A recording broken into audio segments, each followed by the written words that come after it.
Монголын ардчилын төлөв нэгдэл. Сэлэнг аймгаас Хатар сумын 2 дуурайгаас орон нутгийн сонгуульд нэр дэвшигт тэмдэглэж байгаа юм байна. За өнөөдөр бас төв намаас ирж моон санаачлагаас хамтарсан ийм сургалт зохион байгуулж байгаа нь бидний бас сонгуулийн сурчилгаа эхлэж сонгуулийн хууль дүрмийн дагуу явуулахад маш чухал ашиглагдлаа сургалт гэж үзэж байна.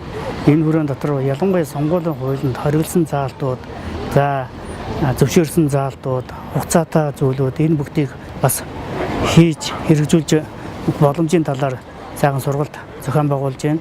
Дээр нь бол бид нар сурчлагын явцад нөгөө одоо ялсан намын маань амлалтууд бүтэн эргэж одоо 180 гаруйс эргэж ард түмнийг одоо хуурж байгаа талаар бол бид нар баримтаагаар бол бас мэдэж энийг тоо баримтаагаар бас ард иргэдэд ойлгуулж өгөх нь бол бас зөв багын энэ талаар бас тодорхой баримтуудыг зааж сургаж өгч байна. Дээр нь бол бид нарыг сурчлагын явцад гаргаж болох бүх алдаанаас бас сэрэмжлүүлж байгаад бас энэ сургалтын ашиглагдал орж байна гэж үзэж байна.